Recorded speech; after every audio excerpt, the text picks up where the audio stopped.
When you first fall in love, the intense romantic passion acts as a thick emotional filter. You are experiencing a real biological high, a chemical rush that colors every interaction. Because of that intensity, it's easy to overlook questionable behavior. You might ignore obvious flaws or sweep mismatched values under the rug just to keep that initial high going. This creates a universal dilemma.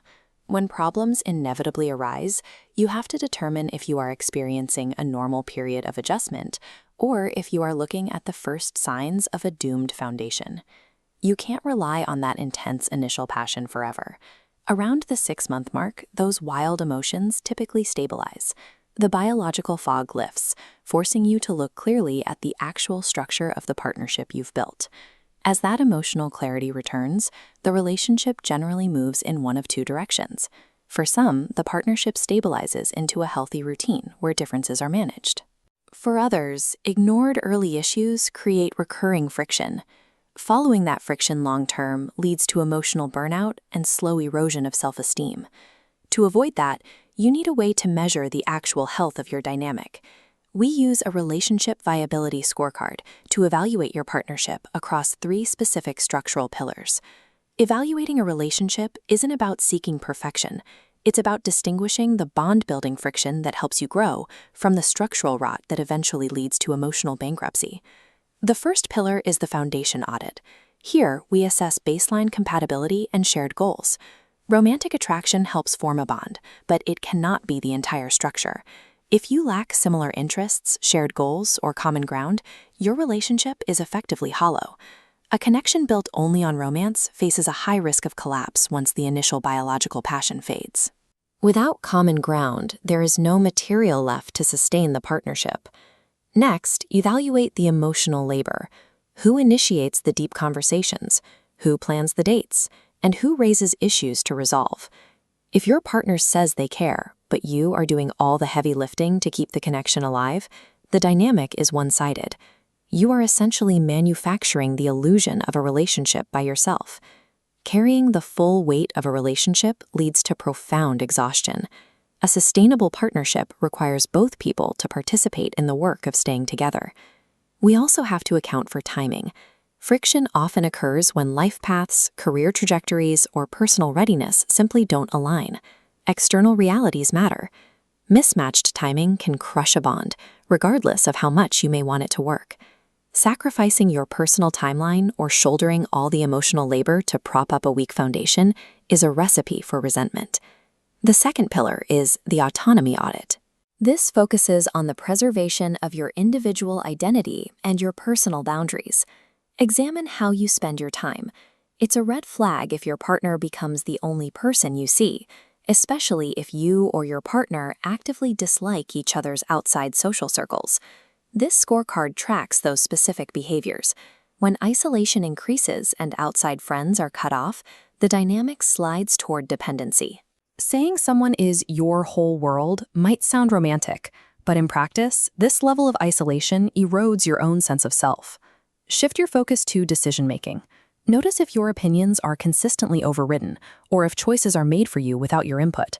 Quietly accepting a lack of input might keep the peace temporarily, but it requires you to sacrifice mutual respect to keep the relationship moving. Consider how you present yourself. If your partner criticizes your appearance or personality for your own good, you may find yourself constantly filtering who you are to avoid conflict. The reality of this critique is that your partner isn't accepting the person in front of them. They are trying to manage a curated version of you that they can control. Achieving relationship security by erasing your individual identity and accepting control is a trade-off that rarely stays sustainable. The final pillar is the toxicity audit. This identifies overt hostility, passive aggressiveness, and broken trust. Occasional conflict helps couples understand their differences. However, constant, volatile screaming matches occurring early in the relationship suggest a deep incompatibility. High levels of early volatility consume the emotional energy that would otherwise go toward building a connection. You end up spending your time navigating arguments rather than growing closer. Watch how they treat strangers. It's a concern if your partner acts one way toward you and another toward a waiter or a driver. Tolerating a two-faced facade or passive-aggressive behavior creates a dynamic where open, honest communication becomes impossible. Look at your baseline level of security. If you feel the urge to sneakily check a phone or monitor their friendships, you are dealing with a breakdown in trust. Without mutual trust, vulnerability becomes a risk rather than a tool for closeness. The relationship becomes stuck in a cycle of paranoia, confusing high-conflict drama for passion or tolerating baseline paranoia leaves the relationship with a negative emotional return. There is no room for the bond to strengthen when you are constantly in a defensive posture. It's time to evaluate. Tally up the specific red flags you recognized across the foundation, autonomy, and toxicity audits. This flowchart can help you determine the next steps based on the severity of the friction you're experiencing. If you counted 0 to 2 flags, you are likely experiencing normal friction. This is an opportunity to use open communication and compromise to better understand your differences.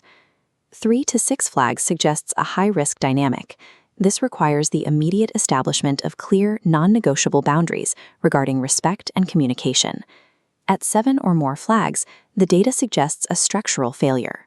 When the emotional ROI remains negative, you are effectively paying a daily tax on your self-worth to keep the relationship solvent. At this stage, the partnership is costing you more than it provides. A perfect partner is a myth, but mutual respect is mandatory. Treat your time as a valuable asset and ensure you aren't settling for an imbalanced emotional portfolio.